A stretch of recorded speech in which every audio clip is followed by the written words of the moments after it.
स्वागत है आपका बड़ा भारत एजुकेशन प्लेटफॉर्म पर। तो देखिए आज हम पढ़ने जा रहे हैं मुक्त पतन फ्री फाल। देखिए मुक्त पतन है क्या होता है, इसको हम एक बार पढ़ते हैं। यदि कोई वस्तु केवल गुरुत्वीय बल के प्रभाव में गति करे, तो अगर कोई वस्तु है वो केवल गुरुत्वीय बल के प्रभाव में गति करती है तब उसे हम बोलते हैं उसे मुक्त पतन बोलते हैं। ठीक है, केवल गुरुत्वीय बल के प्रभाव में गति करे तब उसे हम बोल देंगे मुक्त पतन। अब देखिए इसको थोड़ा हम समझते हैं। ये हमारे पास कोई वस्तु रखी है, ठीक है, इसको हमने यहाँ से धक्का देंगे इसको, तब ये हमें पता है कि नीचे की तरफ ही आएगी। इसको यहाँ से धक्का देने पर ये वस्तु नीचे की तरफ ही आएगी। क्यों आएगी? क्योंकि इस वस्तु पर नीचे की तरफ गुरुत्वीय बल लगता है। नीचे की तरफ बल लगता है, वो लगता है गुरुत्वीय बल। गुरुत्वीय बल इस वस्तु पर नीचे की तरफ गुरुत्वीय बल लगता है, इसी कारण ये वस्तु ही नीचे की तरफ आएगी। और जब हम प्रारंभिक स्थिति में देखें तब जो इसका जो वेग है उसको दर्शाते हैं यू से, और वो है शून्य। क्योंकि इस स्थिति में ये जो वस्तु है ये रुकी हुई है, जो इसका वेग हो जाएगा वो 0। और जैसे ये सतह पर पहुंचेगी, वस्तु पृथ्वी की सतह पर पहुंचेगी, तो जो इसका वेग है वो हो जाएगा v। यहाँ पर 0 है वस्तु का वेग और यहाँ पर v हो जाएगा। हमें पता है पहले ये 0 वेग होगा, उसके बाद नीचे आएगी तो उसका वेग बढ़ जाएगा। तो हो क्या रहा है, यहाँ पर 0 से v प्राप्त कर ली, तो वेग में परिवर्तन हो रहा है। वेग में क्या हो रहा है भाई, यहाँ पर परिवर्तन हो रहा है। और इस परिवर्तन में इसको कुछ टाइम भी लगेगा ऊपर से नीचे आने में। तो देखो अगर वेग में परिवर्तन हो, वेग में परिवर्तन हो, वेग में परिवर्तन हो और परिवर्तन में कुछ टाइम भी लगे, तो वो होता है हमारे पास त्वरण। ठीक है, वेग में परिवर्तन की दर होती है वो त्वरण होती है। तो हमें पता चल गया है कि ये वस्तु है, इसका यहाँ पर त्वरण भी होगा। अब त्वरण क्या होगा उसका, उसके बारे में हम बात करते हैं। तो देखिए इस वस्तु पर तो नीचे की तरफ जो बल लग रहा है वो बल लग रहा है गुरुत्वीय बल। ठीक है, तो इस पर जो त्वरण लगेगा वो त्वरण में लगेगा गुरुत्वीय त्वरण। जो त्वरण लगेगा इस वस्तु पर वो लगेगा गुरुत्वीय गुरुत्वीय त्वरण। इस वस्तु पर जो नीचे की तरफ त्वरण लगेगा वो लगेगा गुरुत्वीय त्वरण, और जिसे हम दर्शाएंगे जी से। ठीक है, जिसे हम दर्शाएंगे जी से। और देखिए जो त्वरण है इसकी इकाई होती है मीटर पर सेकंड स्क्वायर, और गुरुत्वीय त्वरण की भी यही इकाई हो जाएगी मीटर पर सेकंड स्क्वायर। और जो उसका मान हो जाएगा वो हो जाएगा 9.8 मीटर पर सेकंड स्क्वायर। ये इसका जी का मान होता है। ठीक है, 9.8 मीटर पर सेकंड स्क्वायर। और इस वस्तु पर गुरुत्वीय बल के कारण जो त्वरण लग रहा है वो लग रहा है गुरुत्वीय त्वरण, जिसे हम जी से दर्शाते हैं, और इसका मान होता है ये। अब देखिए इस वस्तु को हमने यहाँ पर गिरा दिया और बता दिया कि इस वस्तु पर नीचे तरफ गुरुत्वीय बल लग रहा है और जो त्वरण लग रहा है वो गुरुत्वीय त्वरण। अब देखिए हमने बात कर रखी है कि मुक्त पतन क्या होता है। अगर कोई वस्तु केवल गुरुत्वीय बल के प्रभाव में गति करे, उस वस्तु पर केवल गुरुत्वीय बल लगे, तब हम करेंगे मुक्त पतन। जैसे कि हम इसको थोड़ा और समझते हैं डिटेल में। तो देखो हमारे पास कुछ कंडीशन बनाते हैं, कुछ एग्जाम्पल लेते हैं, तब ये बात है वो अच्छी तरीके से समझ में आएगी। तो देखो कि वो तरीका क्या है हमारे पास। हम एग्जाम्पल लेते हैं। हमारे पास कोई वस्तु है जो इसका द्रव्यमान है वो 10 किलोग्राम है, 10 केजी इस वस्तु का द्रव्यमान है। और एक हमने पॉलीथीन ले ली। क्या ले ली हमने? पॉलीथीन।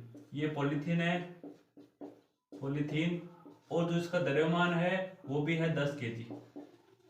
इसका भी द्रव्यमान वो 10 केजी है, और इसका भी, वस्तु का भी, दोनों का 10 केजी द्रव्यमान। दोनों का द्रव्यमान वो सेम है, 10 केजी 10 केजी। अब दोनों को समान हाइट से जब हम नीचे की तरफ गिराएंगे, इसको भी हम नीचे गिरा रहे हैं और इसको भी हम नीचे गिराएंगे, तो हमें पता है कि ये वस्तु पहले पहुंचेगी नीचे की तरफ और ये वस्तु थोड़ा देर से पहुंचेगी। अब देखिए इनके पीछे रीजन क्या है कि जो ये वस्तु है ये नीचे पहले पहुंचेगी, ठीक है, और ये थोड़ा बाद में पहुंचेगी, लेट पहुंचेगी। क्यों पहुंचेगी? क्योंकि जो इस वस्तु पर वायु का प्रतिरोध वो कम लग रहा है। ऊपर की तरफ वायु का प्रतिरोध लग रहा है, वायु का प्रतिरोध वो ऊपर की तरफ लग रहा है दोनों वस्तुओं में। इस वस्तु पर वायु का प्रतिरोध है वो ऊपर की तरफ लगेगा, वायु का प्रतिरोध। दोनों वस्तु पर वायु का प्रतिरोध लग रहा है, इसी कारण ये थोड़ा लेट से पहुंच रही है। इस पर ज्यादा प्रतिरोध लग रहा है क्योंकि इसका जो क्षेत्रफल है वो ज्यादा है और इसका कम क्षेत्रफल है, जिसके कारण जो वायु का प्रतिरोध है वो यहाँ पर क्या लग रहा है, कम लग रहा है, और यहाँ पर ज्यादा लग रहा है वायु का प्रतिरोध। वायु के प्रतिरोध ज्यादा लगने के कारण ही जो ये वस्तु है ये नीचे थोड़ी देरी से पहुंचेगी और ये पहले पहुंच जाएगी। अगर हम क्या करें, इस जो ये वायु है इसको हटा दें और ऐसा उपकरण बना ले जहां पर वायु हो ही नहीं, तब देखें कि ये वस्तु किस प्रकार गति करेगी। तो देखो, हम लेते हैं यहाँ पर एक बीकर, कांच का बीकर लेते हैं और इस बीकर में जो भी वायु है उसको हमने निकाल दिया। हम बोल रहे हैं कि ये वायु रहित है, हमने सारी वायु को बाहर निकाल दिया, तो हम बोल देंगे वायु रहित पात्र है। और दोनों ब्लॉकों को, दोनों वस्तुओं को हम यहाँ पर रखेंगे। ये 10 kg का द्रव्यमान है और ये है 10 kg की पॉलीथीन। दोनों को समान समय में समान हाइट से जब नीचे गिराएंगे तो ये दोनों समान समय में नीचे पहुंचेगी। दोनों का जो टाइम है यहाँ तक, यहाँ से यहाँ तक आने का, वो दोनों के लिए क्या होगा, समान होगा। क्यों होगा, क्योंकि इस स्थिति में वायु का प्रतिरोध बिल्कुल भी नहीं है, क्योंकि जो हमने जो पात्र लिया है वो वायु रहित लिया है, इस पर वायु का कोई प्रतिरोध नहीं लग रहा। इसी कारण दोनों वो सेम टाइम पर नीचे पहुंचेंगे, एक साथ पहुंचेंगे। अब देखिए, यहाँ पर वायु का प्रतिरोध नहीं है, जो इन वस्तुओं पर नीचे की तरफ जो बल लग रहा है वो केवल और केवल यहाँ पर गुरुत्वीय बल लग रहा है। कौन सा बल लग रहा है भाई, गुरुत्वीय बल लग रहा है। इसी बल के प्रभाव में ये दोनों वस्तुओं नीचे की तरफ गति कर रहे हैं, तो हम कहेंगे कि ये दोनों वस्तु हैं वो मुक्त पतन की स्थिति में हैं।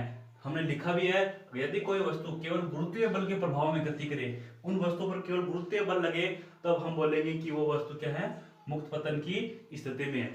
समझ में आ गया, तो ये है मुक्त पतन। इसके बाद हम बात करेंगे थोड़ा और आगे और देखेंगे कि किसी वस्तु के लिए हम जी का मान कैसे ज्ञात करें, किसी वस्तु पर जी का मान हम कैसे ज्ञात करें।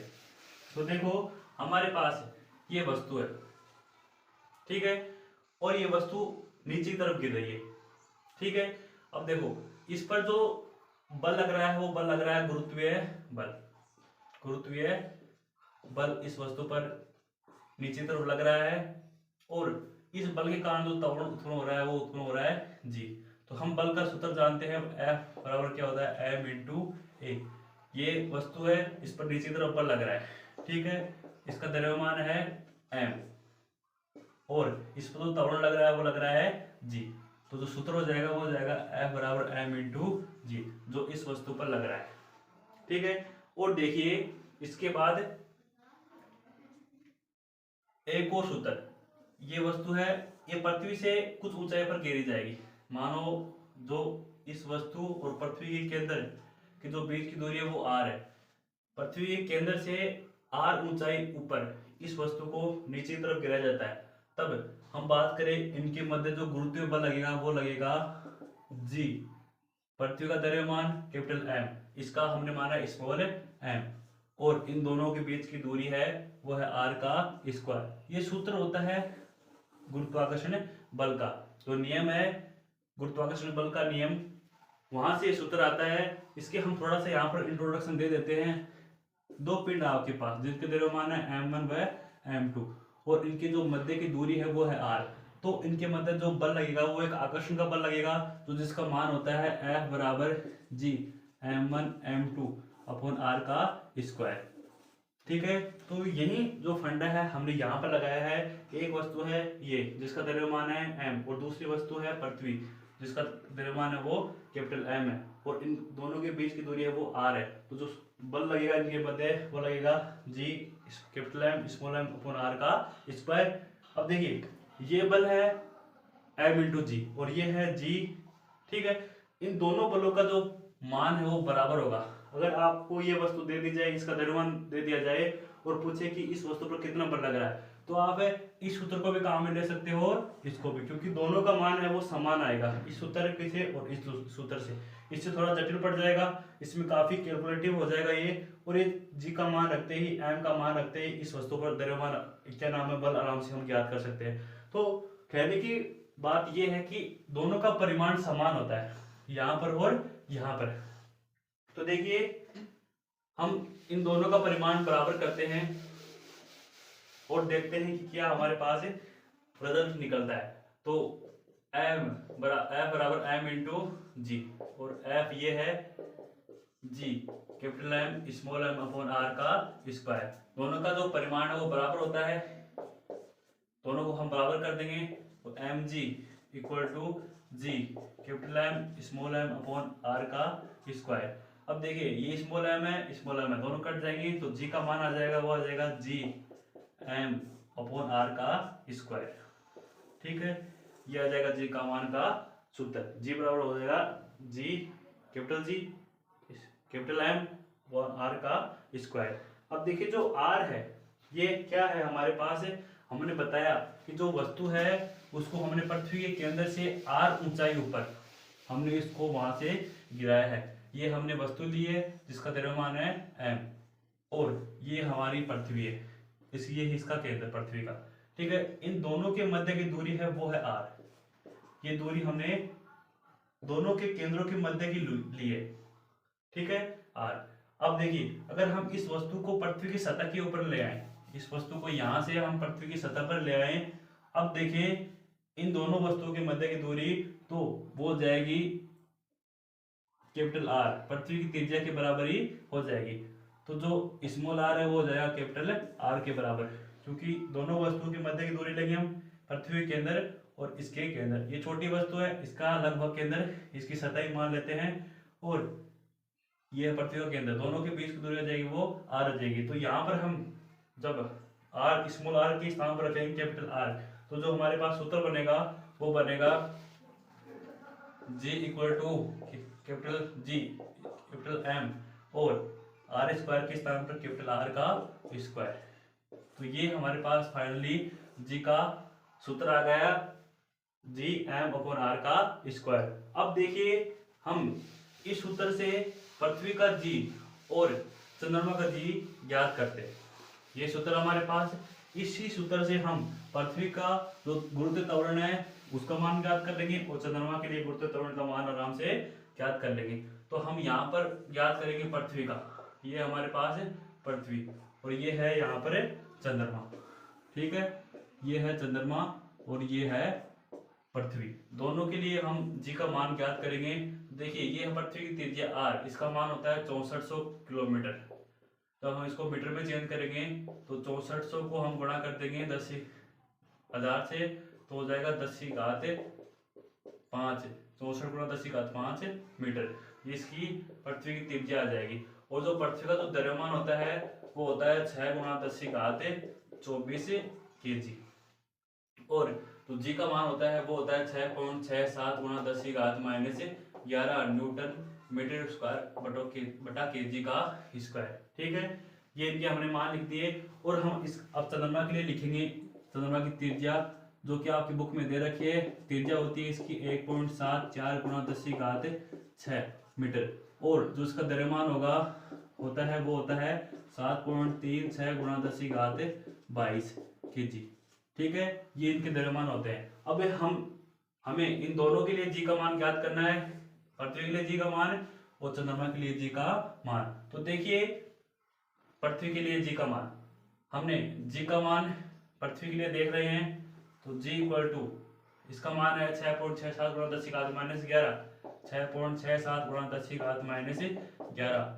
पृथ्वी का जो द्रव्यमान है वो है 6 गुणा 10⁻24, 6 गुणा 10⁻24 kg, और जो त्रिज्या का स्क्वायर आ जाएगा वो आ जाएगा 64 गुणा 10⁵5 का स्क्वायर। जब इसको हम सोल्व करेंगे तो हमारे पास जो जी का मान आएगा वो आएगा 9.8 मीटर पर सेकंड का स्क्वायर।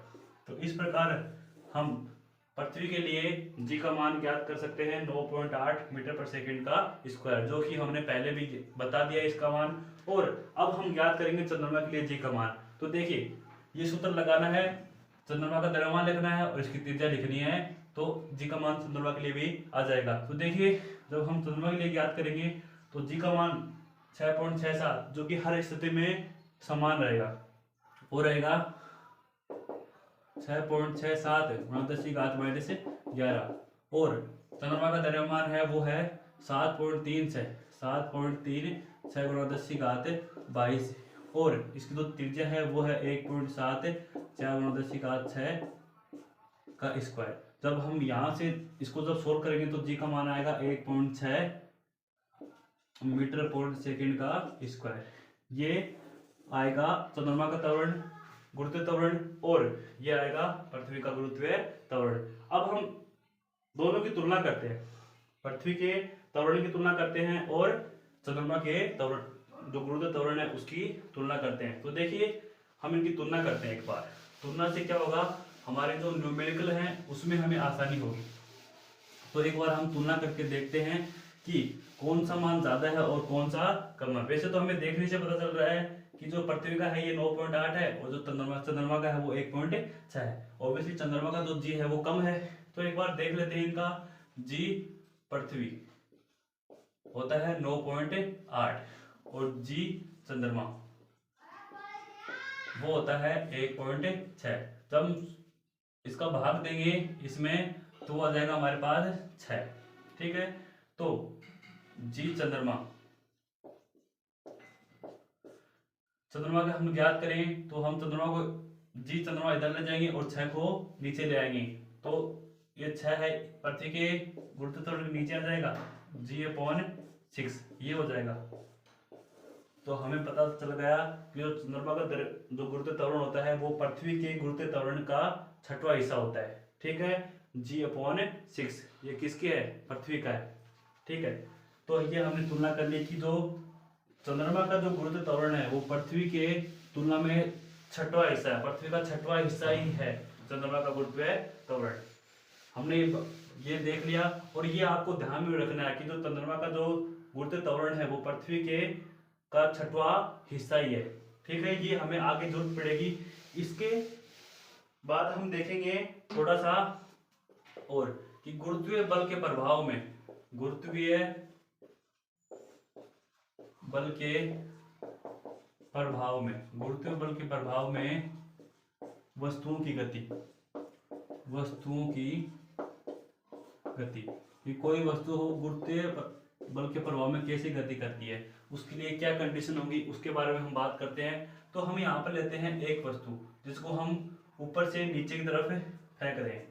ठीक है, और ये वस्तु है दूसरी, इसको हम नीचे से ऊपर की तरफ फेंक रहे हैं। अब देखो इस वस्तु पर भी जो त्वरण है वो जी लगेगा और इस वस्तु पर है वो त्वरण है वो जी लगेगा। लेकिन जब आपसे पूछे कि जब कोई वस्तु को ऊपर से नीचे फेंक रहे हैं तब इसका जो त्वरण होगा वो जी होगा, लेकिन वो होगा प्लस का चिन्ह, प्लस के साथ होगा। और अगर किसी वस्तु को हम नीचे से ऊपर फेंकते हैं तब जो इसका जो गुरुत्व त्वरण होगा वो होगा माइनस का जी। अब देखिए इन दोनों स्थितियों के लिए हम गति के समीकरण लगाते हैं। तो देखिए हम गति के समीकरण जानते हैं, v बराबर u प्लस at। तो v equal to u plus a का मान रखना है g और वो भी कैसे लिखना है, प्लस का लिखना है तो g t। एक समीकरण हमारे पास है ये आ जाएगी। दूसरा समीकरण होता है s बराबर ut प्लस 1/2 at का स्क्वायर। तो हम इसके लिए ये लिखेंगे तो देखेंगे कि u बराबर s बराबर ut प्लस हाफ एक ही नाम लिखना है प्लस का g t का स्क्वायर। तो ये हमारे पास दूसरा समीकरण लिख देंगे यहाँ से। इसके बाद हम लिखेंगे तीसरे समीकरण के बारे में, v square minus u square बराबर 2as।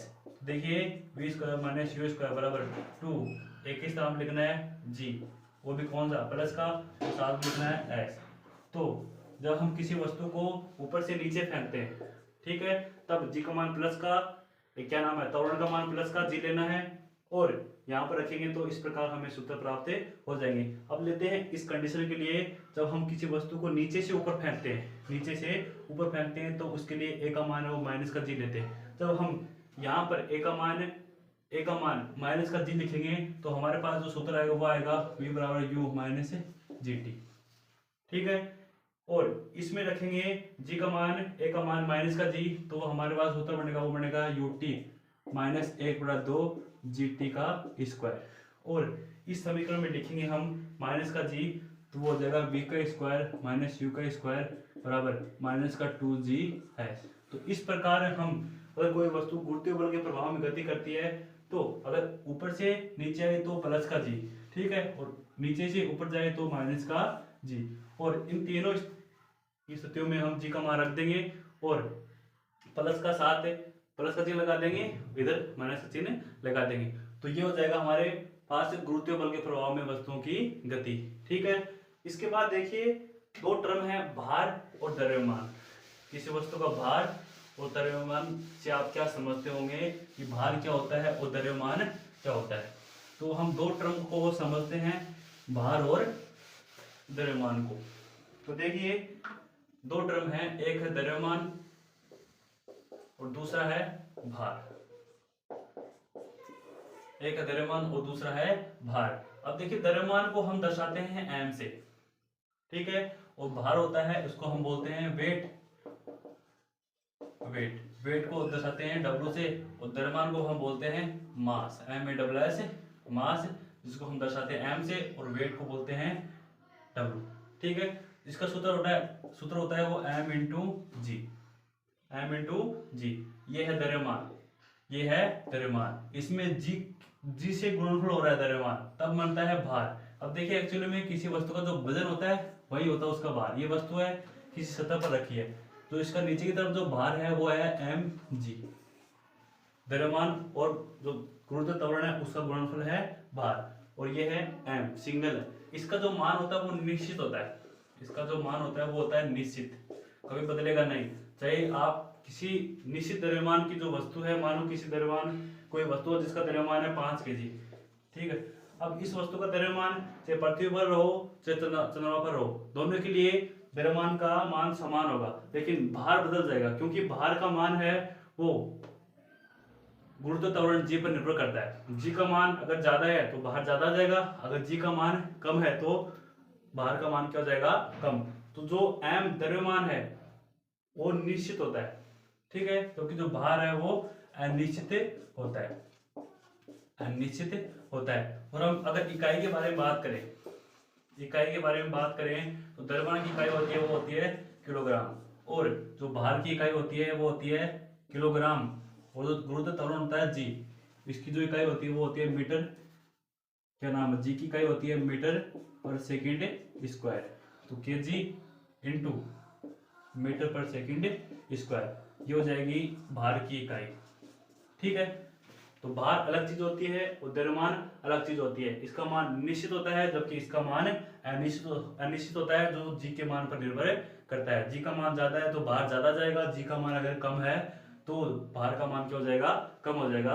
अब देखिए थोड़ा सा हम एक न्यूमेरिकल करते हैं, तब हमारी बात है वो अच्छे से समझ में आएगी, ठीक है। लेकिन न्यूमेरिकल करने से पहले हम देखेंगे कि चंद्रमा पर किसी वस्तु का भार है वो क्या होगा। तो जो हमारा अगला पॉइंट है वो है चंद्रमा पर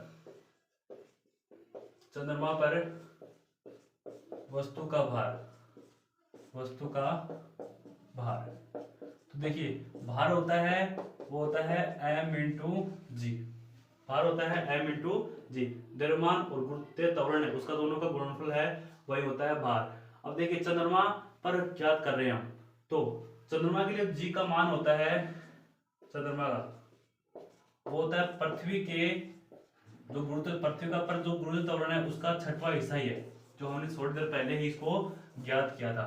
तो जो चंद्रमा है उस पर जो भार आएगा किसी वस्तु का वो हो जाएगा, अगर जी का मान हम रख दें G/6 तो जो भार हो जाएगा वो हो जाएगा m into g divide by 6। और जो ये है भार, ये पृथ्वी का पर किसी वस्तु का भार है, m चंद्रमा इक्वल टू W पृथ्वी और नीचे है 6, ठीक है। ये इसमें संबंध आ जाएगा, ठीक है। अब देखो थोड़ा सा न्यूमेरिकल करते हैं तब ये बात थोड़े समझ में आएगी। देखिए